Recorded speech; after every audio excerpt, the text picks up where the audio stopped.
सभी बंधकों को रिहा करे हमास, वरना गाजा में नरक का दरवाजा खोल देंगे। इजरायल के पीएम बेंजामिन नेतन्याहू की सीधी चेतावनी।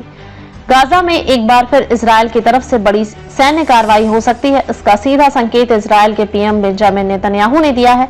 बेंजामिन नेतन्याहू ने रविवार को यरूशलेम में अमेरिका के विदेश मंत्री मार्को रूबियो से मुलाकात के बाद साफ कहा कि अगर हमास ने सभी बंधकों को रिहा नहीं किया तो गाजा ने नरक का दरवाजा खोल दूंगा। इजरायल के पीएम नेतन्याहू ने शनिवार को हमास की तरफ से 3 और बंधकों को रिहा किए जाने के लिए अमेरिका के राष्ट्रपति डोनाल्ड ट्रंप को धन्यवाद देते हुए कहा कि अमेरिका की सरकार इजरायल की सरकार को पूरा सहयोग दे रही है। बेंजामिन नेतन्याहू ने कहा कि गाजा के बारे में अमेरिका और इजरायल से साझा रणनीति बनाई है।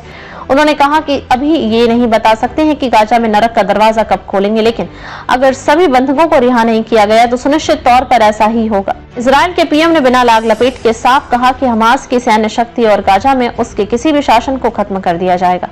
इससे पहले अमेरिका के राष्ट्रपति डोनाल्ड ट्रंप ने शनिवार दोपहर 12 बजे तक बंधकों को रिहा किए जाने की समय सीमा खत्म होने के बाद कहा था कि इजरायल अब जो चाहे करे और अमेरिका उसका समर्थन करेगा। बेंजामिन नेतन्याहू ने कहा कि गाजा के बारे में अमेरिका और इजरायल ने साझा रणनीति बनाई है। उन्होंने कहा कि अभी ये नहीं बता सकते हैं कि गाजा में नरक का दरवाजा कब खोलेंगे, लेकिन अगर सभी बंधकों को रिहा न किया गया तो निश्चित तौर पर ऐसा ही होगा। इजरायल के पीएम ने बिना लाग लपेट के साफ कहा कि हमास की सैन्य शक्ति और गाजा में उसके किसी भी शासन को खत्म कर दिया जाएगा। इससे पहले अमेरिका के राष्ट्रपति डोनाल्ड ट्रंप ने शनिवार दोपहर 12 बजे तक बंधकों को रिहा किए जाने की समय सीमा खत्म होने के बाद कहा था कि इजरायल अब जो चाहे करे और अमेरिका उसका समर्थन करेगा।